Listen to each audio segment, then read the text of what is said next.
Siren Head is like Slenderman on crack, you guys. If you haven't been on the internet in the past few days, then you probably have no idea what Siren Head is, so I am gonna catch you up. Created by Trevor Henderson back in 2018, Siren Head is this aggressive cryptid with the gangliest limbs you've ever seen on a creature. It's extremely tall, standing at 40 feet, and looks like it has a speakerphone as its head, when in reality it's a metallic pole with sirens attached. Now that you've been caught up, what is up, you guys? Hope you're having an awesome day. I'm your host, Hassan, and welcome back to another video. Today I'm bringing you more nightmare fuel with the top 10 scary Siren Head encounters. Starting us off at number 10 is SCP-6789. Back in 1986, a strange occurrence was happening where people kept going into the Himalayan mountains but not returning, which was quite unusual. The few that did end up coming back shared that they heard an extremely loud ringing alarm sound as they tried to leave. It was apparently so loud that they had to cover their ears, yet a lot of them still suffered from partial or complete hearing loss. They didn't know it at the time, but that was because of Siren Head, aka SCP-6789. The SCP Foundation proceeded to evacuate the area before trying to figure out where the source of the noise was coming from. When they finally got 10 meters away from it, it rang another alarm sound that killed half the team in milliseconds. The rest made a run for it, but ended up becoming deaf as a result. Autopsy results of the deceased showed that the alarm had caused their brains to explode, and that is no joke. Now, seeing the threat of this creature, the Foundation bombed the area and restrained the creature in their foundation. Where is it now? God knows. 40 feet, I'm 5'4", that's actually 8 of me. God damn. Coming in at number 9 is the Tornado Siren. This encounter was shared by Reddit user Ubisoft is awful, who said their friends decided to go walking in the forest of the area they lived in because apparently people just like doing stupid shit. The group was full of skeptics, none of them believed in anything supernatural, let alone Siren Head related, so they had no fear. A few hours passed and the group saw nothing, but out of nowhere, one of the friends called Jake said, "Did you hear that?" The user said no, but Caleb, another friend, agreed that he had heard something as well. And then it finally hit the user. It sounded like a tornado siren coming from really far away, and it freaked out the group so much that they decided to leave the woods. The more they walked, the louder the siren got, and eventually the siren sounds became shrill screams. It was night at this point and none of the kids had any signal on their phones, so aka they were screwed. Now, they were close to being out of the woods, but obviously the story wasn't going to end in a happily ever after. They never do. The group then saw this gigantic creature with huge swinging limbs and sirens in place of its head. The group started running, but the sounds were only getting louder and closer. The ground then started shaking, and now the group were proper screaming. The sirens started mimicking the group's screams, and the user spotted a cabin in the distance and ran into it before Siren Head could get to her as well. When she finally opened the door the next morning, her friends were nowhere to be found. No one believed anything she said, and she still hasn't gone back to those same woods since. I mean, who would? At number 8, we have the Pennsylvania happenings. Apparently, Siren Head has taken a major liking to the state of Pennsylvania since there have been numerous sightings of the creature there over the years. In 1984, a group of 4 teenagers decided to go camping in Allegheny National Park, and all was well to begin with. But after spending 4 days camping, the parents of the group started freaking out since they should have been back by then. The parents reported them missing, and a few days later, one of the teenagers in the group showed up at his house alone. He was visibly shaken and disoriented, and when his family asked where everyone was, he said they were taken by something huge and lanky in the woods. No remains of the others were ever found. The second Pennsylvania incident took place in 1992, a full 8 years after the first one. A drifter claimed he had seen some creature as tall as a telephone pole with speakers hanging off it near New Hope. He didn't go near the creature since he wasn't a dumbass, but he reported that it sang an old song.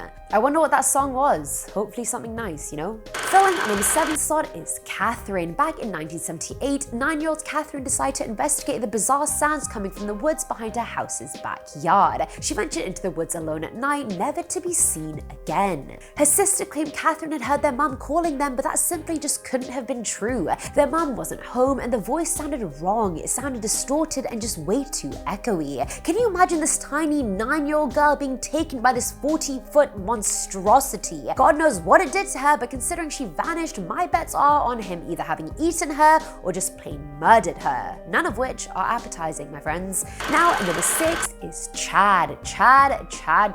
You know, there are some novel male names that you just know are gonna cause you trouble, like they're the ones your parents warned you about. Chad is one of them. Chad is gonna lead you on for a month, sleep with you, and then ghost the out of you, but not before he tells his best friends Brad and Tyler, because otherwise the trifecta just wouldn't be complete. Chads are trouble, you guys, and that was no different on July 16th, 1995. Chad and his friends went hiking in the woods of Tanyard Creek in Arkansas and saw what they thought was Siren Head in the distance. We don't know what truly happened in the woods after that, but according to Chad, his friends were taken by some enormous being striding through the trees. It was apparently copying their voices and luring them out one by one to either kidnap or kill them. Or, you know, Chad just let Siren Head have them as bait so he could escape himself, but I mean, who knows? He did sustain some injuries though, so maybe he was telling the truth, or maybe he was just committed to making his story look real and inflicted them himself. We don't know. Do we trust Chad? Do we not trust Chad? I don't know. I don't trust Chad. Coming in at number 5 is the park ranger. Back in 1990, a park ranger at Kings Canyon National Park found a man clinging to a tree branch 20 feet off the ground. Despite trying to talk to him many times, the man did not respond to a single word that came out of the ranger's mouth. Confused but eager to help, the ranger radioed in for some help and went on his way. By the time rescue operations finally arrived at the scene, that man was dead and most of the tissue on his face, like his eyes and eardrums, had mysteriously ruptured.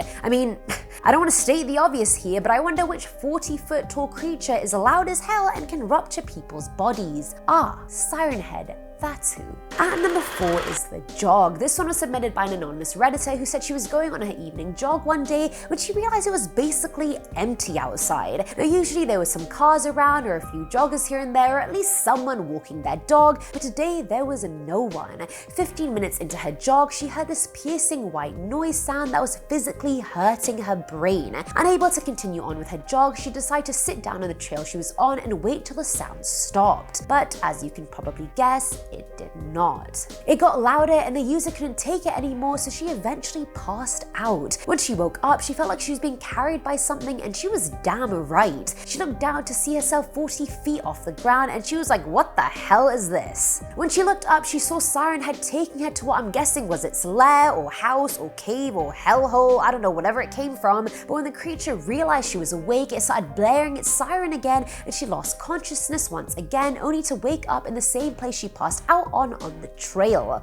Now, was it a dream? Was it real? Beats me! Filling number 3 slot is the photo. Apparently someone managed to snap a picture of Siren Head on the streets of Indiana a few years ago, which is very odd considering it's usually only spotted in wooded areas where it can hide, I mean, somewhat. I don't know how camouflage it expects to be at 40 feet tall, but I mean, good effort, mate. Either way, after the picture was made public, locals in the area started hearing a strange siren sound, and then slowly but surely, people started disappearing. I couldn't find any other information about the story, so I don't know any more details about how screwed up this is, unfortunately. Siren Head was probably pissed, like, you're not gonna let me take my game to the metropolitan level? I'ma just start snatching all of you off your damn streets. Nowhere is safe.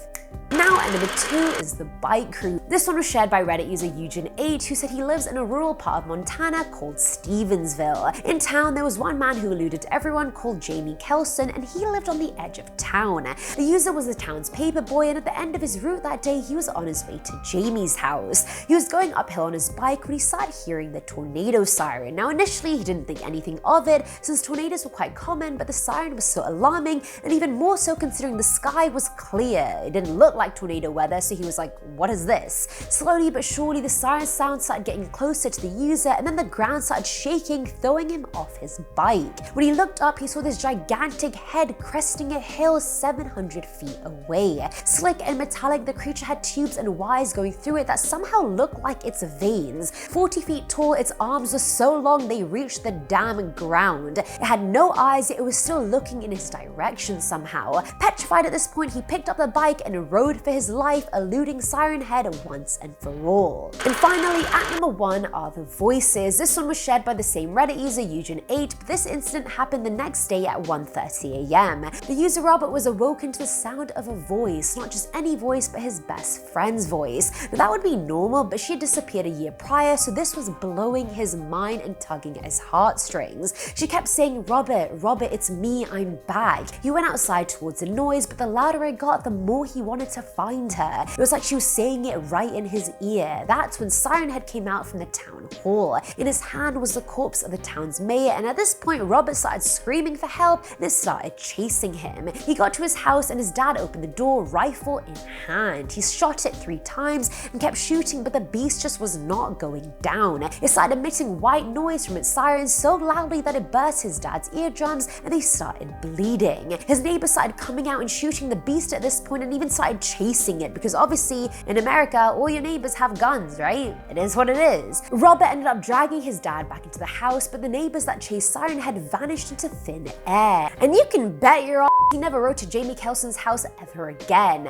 And that is it for today's video, guys. I hope you enjoyed. This is the first time I've heard of a Siren Head that wasn't in the movie. Either way, let me know what you guys think of the creation in the comments below. As always, I'm your host, Eamon Hassan, and I'll catch you in the next one. Bye.